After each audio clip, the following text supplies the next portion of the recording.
അതിപ്പം സോഷ്യൽ മീഡിയയിൽ ഇപ്പൊ എല്ലാരും കമന്റ് ഇടുന്നു, ഓരോന്ന് റീപോസ്റ്റ് ചെയ്യുന്നു, എന്നെ ട്രോളിക്കൊണ്ട് ഓരോ വീഡിയോസും പോസ്റ്റ് ഇടുന്നു. ആൾ എന്തറിഞ്ഞിട്ടാണ് ഇങ്ങനെ പറയുന്നത് എനിക്ക് മനസ്സിലാവുന്നില്ല. ഒരു പാവം നിരപരാധിയെ നാട്ടുകാർ ചേർന്ന് ഈ പരുവത്തിലാക്കി. പക്ഷെ സത്യാവസ്ഥ ചേട്ടനെങ്കിലും വിശ്വസിക്കണം. എന്റെ അറിയാവുന്ന നാട്ടുകാർ എന്നെ അറിയാം, ഞാൻ എങ്ങനെയാണ് അവിടെ ജീവിക്കുന്നുള്ളതും ഉള്ളതെല്ലാം എന്റെ നാട്ടുകാർക്ക് അറിയാം.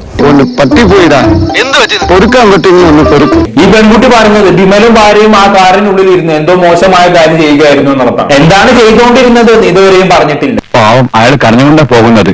അവൻ കരയണം, എന്നാലേ അവനൊക്കെ പഠിക്കൂ. അത് കണ്ടിട്ട് ഇവര് മറ്റേ പരിപാടിക്ക് വന്നതാണെന്ന് ഇവളങ്ങ് ഉറപ്പിച്ച്. അങ്ങനെ ഇവളെന്താക്കി, വേഗം വീട്ടിലേക്ക് ഓടിപ്പോയി. അമ്മയെയും അയൽവാസിയും വിളിച്ചു കൊണ്ടുവന്നു. അവിടെ ഭയങ്കര സീനാക്കി.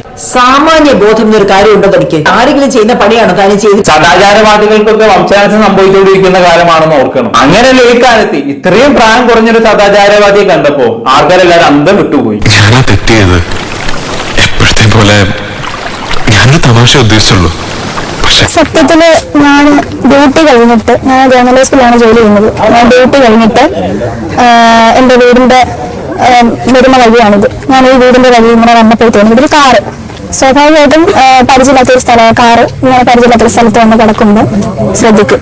മാട്ടുപ്പെട്ടി മഹാദേവന് ഈ നാട്ടിൽ വിലയുണ്ട്. ഇനിയിപ്പോ കുട്ടി പറയുന്നത് പോലെ കാനുള്ളിൽ വെച്ച് പുറത്ത് പറയാൻ പറ്റാത്ത എന്തോ മോശം സംഗതിയാണ് വിമലും ഭാര്യയും ചെയ്തുകൊണ്ടിരിക്കുന്നത്. അതുകൊണ്ടാണ് ചോദിക്കാൻ ചെന്നത് എന്ന് തന്നെ വെച്ചോളൂ. അങ്ങനെയാണെങ്കിൽ കുട്ടി കണ്ട മോശം സംഗതി എന്താണെന്നുള്ളത് തുറന്നു പറയൂ. എന്നെ കൊണ്ട് ഈ നാട്ടുകാർക്ക് ദ്രോഹം അല്ലാതെ എന്തെങ്കിലും ഗുണം ഉണ്ടായിട്ടുണ്ട്? ഇത്രയും ആ ചിരിക്കി ഇനിയിപ്പോ അത് പറയാതിരിക്കുന്നത് എന്തിനാ? പിന്നെ ഞാൻ മറ്റൊന്നും ചോദിച്ചിട്ടില്ല. എന്തിനാ വീട്ടിന്റെ വഴിയിൽ വണ്ടി നിർത്തിയിട്ടത് എന്ന് മാത്രമേ ചോദിച്ചിട്ടുള്ളൂ എന്ന് പറഞ്ഞല്ലോ. അത് വിശ്വസിക്കാൻ കുറച്ച് ബുദ്ധിമുട്ടാണ്. കാരണം കുട്ടി പ്രശ്നം ഉണ്ടാക്കുന്ന വീഡിയോ നമ്മൾ കണ്ടതാണ്. എന്തായാലും ഇതിനെ കുറിച്ചെല്ലാം പറഞ്ഞുകൊണ്ട് ഇതിന്മേൽ ഇന്നലെ ഒരു വീഡിയോ ചെയ്തിട്ടുണ്ടായിരുന്നു. മുങ്ങി, മണ്ണെണ്ണയും മുങ്ങി, മാസം തോറും കിട്ടണ പഞ്ചസാരയും മുങ്ങി.